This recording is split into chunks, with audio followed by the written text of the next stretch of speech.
We three kings of Israel, Saul, David, and Solomon. We are in David's life now, and we're starting to get into a little more of what has happened with him after he has been anointed as the next king of Israel. This isn't an immediate thing that happened for him. He didn't all of a sudden become king right away in a day. No, he's got to take some time, and he's got to take some training. And right now we're in that waiting, but not just waiting. It's a work and wait kind of situation for him. We see that he is in the service of Saul already. We look in chapter 16 of 1 Samuel, and we see that Saul, in verse 22, sent to Jesse. But apparently, we'll find this out later, he didn't even know who Jesse was, David's father. But he said, "Let David remain in my service, for he has found favor in my sight." And then David played the lyre for him, right? So that Saul could be refreshed and the evil spirit from the Lord, or the harmful spirit is another way to put that. God doesn't do evil, but the harmful spirit that was tormenting him, he'd be able to get some rest from it, right? So in verse 17, we find out a little bit more about what's going on here. Israel has a big problem. Israel, God's people, have an enemy. That enemy is the Philistines, and there is a champion of the Philistines. And we know this story pretty well as far as the story of David and Goliath is concerned, but we may not fully understand exactly what it's saying. If you think the story of David and Goliath is all about us little people overcoming our big problems, that's not quite it. What we're going to see is the story of David and Goliath is about God's anointed overcoming the enemy of God's people. Who else did that? Well, that was Jesus, right? Jesus, the Christ, the Messiah, the anointed, overcoming the enemy of God's people, sin, and utterly, completely defeating it. So let's read in 1 Samuel chapter 17, starting in verse 1. Now the Philistines gathered their armies for battle, and they were gathered at Soko, which belongs to Judah, and encamped between Soko and Azekah in Ephes Damim. Okay, so the Philistines are encamped there. And Saul and the men of Israel were gathered, and they encamped in the valley of Elah, and drew up in line of battle against the Philistines. The Philistines stood on the mountain on one side, and Israel stood on the mountain on the other side, with a valley between them. So it wasn't like they're right up against each other. There's a big valley between them. So when one side moves, the other side's ready to move. They're drawn up in battle, but they're not in battle yet. Verse 4, there came out from the camp of the Philistines a champion named Goliath of Gath, whose height was 6 cubits and a span. So height 6 cubits and a span, a lot of times we think of this huge, tall, giant. And while it's true, he was very tall, think more along the lines of, if you know who Shaq is, Shaquille O'Neal, right? Some of the tallest men in the NBA, tallest men in maybe football, big tall men, that sort of thing. Probably a little taller than that. A cubit was the length of a forearm. Boom, boom, 1 cubit. So more than a foot for sure, but not 2 feet. Very tall, no doubt. A span was the length of, you look at your finger, your hand, from finger to finger, that's a span. So probably half a cubit, something like that. If you think of it in terms of, if I put my hand on there. At any rate, that's your cubit, 6 cubits, and a span. So he's a very tall man. He had a helmet of bronze on his head, and he was armed with a coat of mail, and the weight of the coat was 5,000 shekels of bronze. He was a very strong man, able to carry 5,000 shekels of bronze. So it wasn't like we have giants today who are very tall, can't ever stop growing, but that's a condition known as gigantism. This is not the indication here that he suffered from that. The indication here is that he was a champion. He was very strong. He wasn't just a giant in the gigantism sense of the word. He was a strong man as well. A lot of people who suffer from gigantism, they're not very strong just because of the way that their bodies grow. They don't grow in the typical fashion. But he had a helmet of bronze on his head, and, his coat of mail, the weight of the coat was 5,000 shekels of bronze, and he had bronze armor on his legs, and a javelin of bronze slung between his shoulders. The shaft of his spear was like a weaver's beam, and his spear's head weighed 600 shekels of iron spear with that spear's head, and his bearer went before him. So he had a shield bearer carrying the shield before him. He was decked out to the gills, head to toe. Maybe not all of the head. We'll see that in a second too, right? At any rate, he stood and shouted to the ranks of Israel, "Why have you come out to draw up for battle? Am I not a Philistine, and are you not servants of Saul? Choose a man for yourselves, and let him come down to me. If he is able to fight with me and kill me," so it sounds like he's in the valley, right? "Then we will be your servants. But if I prevail against him and kill him, then you will be our servants and serve us." All right. And the Philistine said, "I defy the ranks of Israel this day. Give me a man that we may fight together." He's defying Israel, the people of God. When Saul and all Israel heard these words of the Philistine, they were dismayed and greatly afraid. Once again, looking to themselves, led by Saul, a man now infamous for looking to himself, right? Now David was the son of an Ephrathite of Bethlehem in Judah named Jesse, who had 8 sons. In the days of Saul, the man was already old and advanced in years. So he was already old, Jesse was. The 3 oldest sons of Jesse had followed Saul to the battle, and the names of his 3 sons who went to the battle were Eliab, the firstborn, and next to him Abinadab, and the third Shammah. David was the youngest. That's going to come up later in just a minute. We'll see some of that oldest and youngest siblings, older siblings, younger siblings, kind of back and forth come up. The 3 eldest followed Saul. So 3 of the 5 were out there with Saul. But David went back and forth from Saul to feed his father's sheep at Bethlehem. Remember, David was playing the lyre for him, right? But he's going back and forth. He's still feeding the sheep in Bethlehem. He's doing service work for Saul as well. For 40 days, the Philistine came forward and took his stand morning and evening. And Jesse said to David his son, "Take for your brothers an ephah of this parched grain and these 10 loaves, and carry them quickly to the camp for your brothers. Take them some food. Bring them some food. Also take these 10 cheeses to the commander of their 1,000. See if your brothers are well, and bring some token from them." So he's taking care of not just his brothers and his family, he's taking care of the other people as well. That's very kind of him. Jesse seems to be a kind-hearted man, a good man. Verse 19, now Saul and they and all the men of Israel were in the valley of Elah, fighting with the Philistines. So there was some fighting, it sounds like, going on, but they're all in the valley now, right? And David rose early in the morning and left the sheep with a keeper, and took the provisions and went, as Jesse had commanded him. And he came to the encampment as the host was going out to the battle line, shouting the war cry. And Israel and the Philistines drew up for battle, army against army. And David left the things in charge of the keeper of the baggage and ran to the ranks and went and greeted his brothers. Yeah, he's running to the front of the battle line, right? He's ready. He's ready to go, raring to go. And as he talked with them, behold, the champion, the Philistine of Gath, Goliath by name, came up out of the ranks of the Philistines and spoke the same words as before. And David heard them. All the men of Israel, when they saw the man, fled from him and were much afraid. And the men of Israel said, "Have you seen this man who has come up? Surely he has come up to defy Israel." Well, yeah, he said he's defying Israel. "And the king will enrich the man who kills him with great riches, and will give him his daughter and make his father's house free in Israel." And David said to the men who stood by him, What will be done for the man who kills this Philistine and takes away the reproach from Israel? For who is this uncircumcised Philistine, that he should defy the armies of the living God?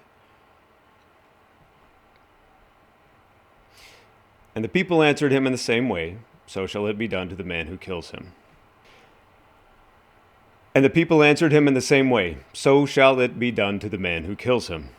Right? So David, he seems pretty intrigued at this point. He's pretty interested in what might be able to happen for him and for Israel and for his father, for his father's household.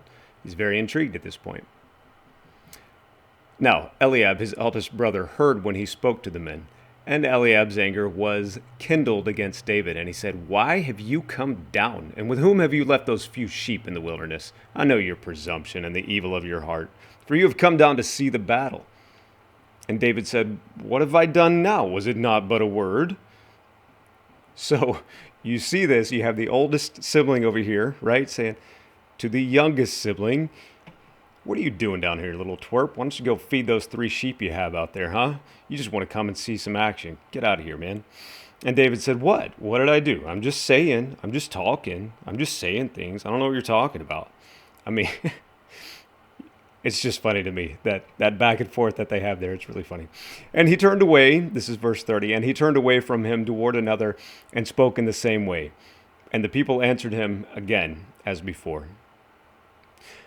When the words that David spoke were heard, they repeated them before Saul, and he sent for him. And David said to Saul, "Let no man's heart fail because of him. Your servant will go and fight with this Philistine." David was ready. David was ready, right? And Saul said to David, "You're not able to go against this Philistine to fight with him. You're but a youth, and he's been a man of war from his youth." David may have been a youth, but understand he still was very, and we'll see this, he was very well trained. He did many things, and he fought. But Goliath was well experienced in war. A man of war from his youth, still alive, that means a lot, and a champion of the Philistines. Verse 34, David said to Saul, "Your servant used to keep sheep for his father, and when there came a lion or a bear and took a lamb from the flock, I went after him and struck him and delivered it out of his mouth. And if he rose against me, I caught him by his beard and struck him and killed him.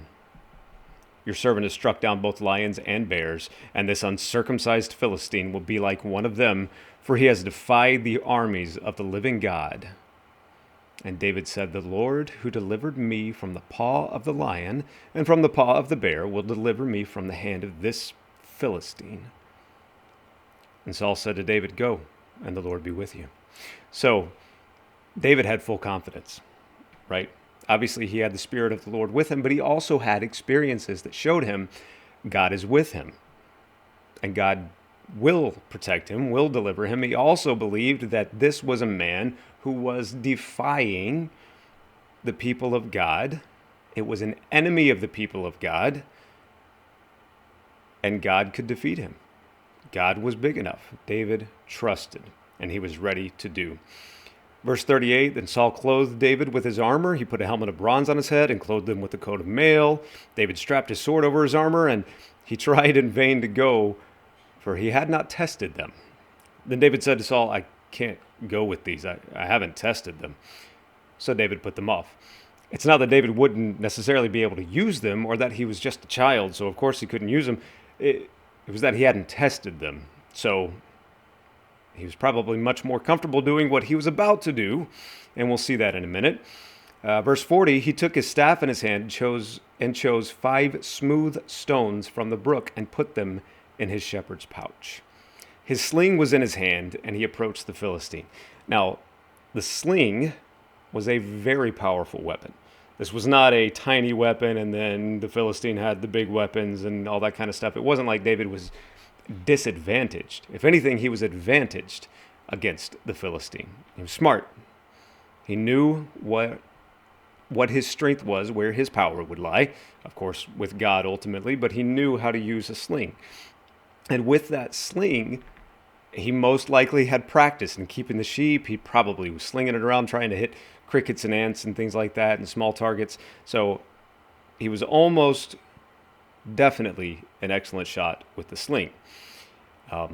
Verse 41, and the Philistine moved forward and came near to David and his shield bearer in front of him.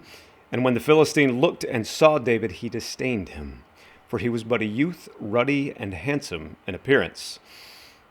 That can often happen. I wonder if he's having a little bit of a midlife crisis at that point. I wouldn't know anything about what that's about.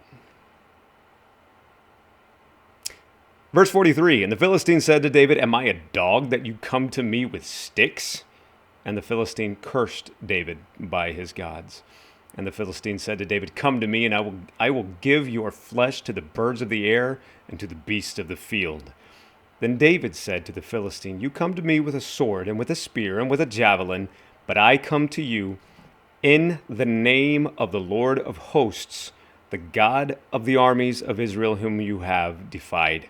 That term, "come to you in the name of," is not just, I come to you and, here's God's name. No, he means authority there. I come to you with the authority of God to exact on you the judgment that he has for you.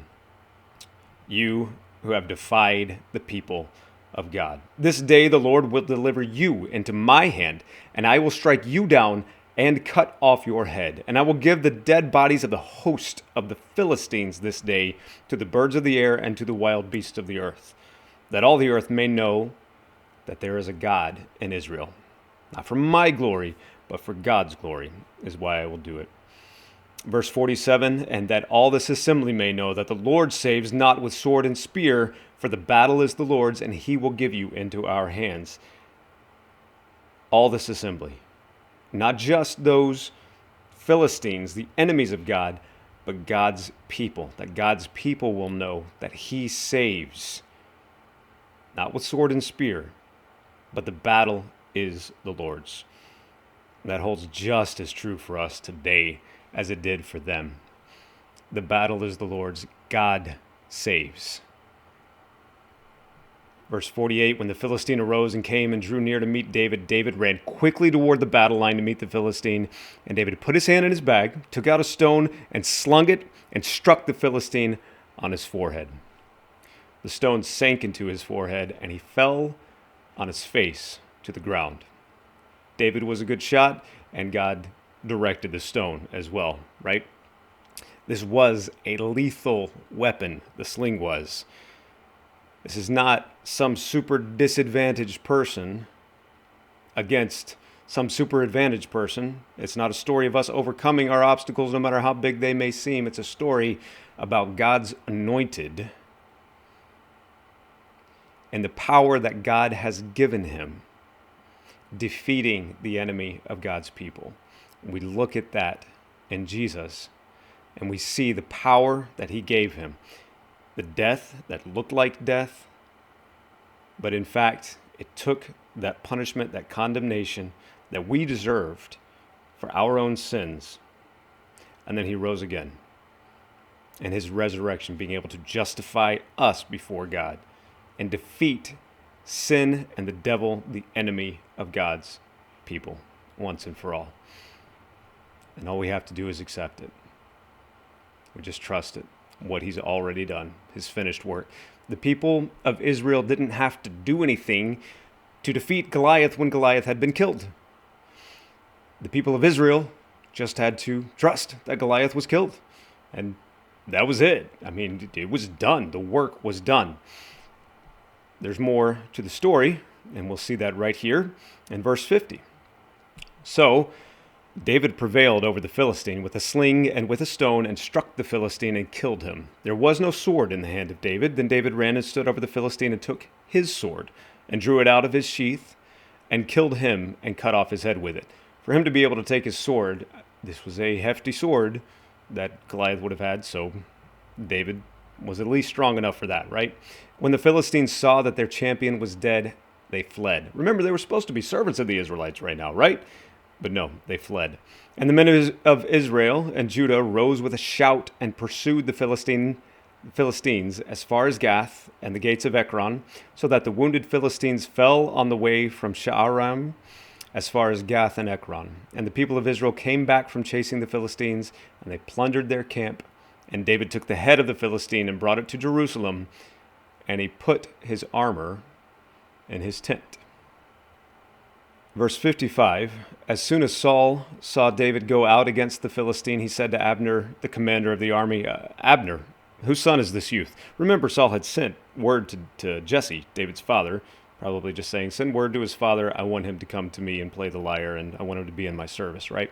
And David's going back and forth, keeping the sheep, going to Saul, etc., etc. But now he says, 'Abner, whose son is this youth?' Remember, whoever's son it is, Their father and their father's house is going to be free in Israel, right? And Abner said, "As your soul lives, O king, I do not know."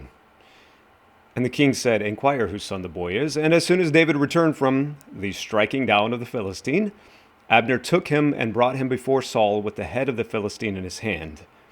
And Saul said to him, "Whose son are you? Whose son are you, young man?" And David answered, "I am the son of your servant Jesse, the Bethlehemite." Now we're in chapter 18, verse 1. As soon as he had finished speaking to Saul, as soon as David finished speaking to Saul, the soul of Jonathan is Saul's son, remember, was knit to the soul of David. And Jonathan loved him as his own soul. And Saul took him that day and would not let him return to his father's house. And we'll get into that a little bit, the story, and there's a strong relationship between Jonathan and David that we'll get into next time.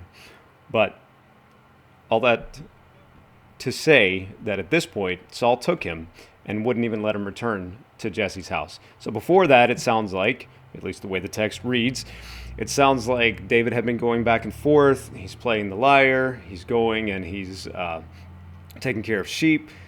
He's training, not just in the service of the king to learn what it means to be a king, but he's training, fighting the bears, fighting the lions, doing those things. He is learning how to fight, learning how to be strong, practicing with the sling, and God uses that in a very practical way, but in a very God-centered way, and a very obviously God doing the work kind of way, to defeat this champion of the Philistines that no one else even wanted to go out to see, to try to meet at all. No one was willing to go out against him.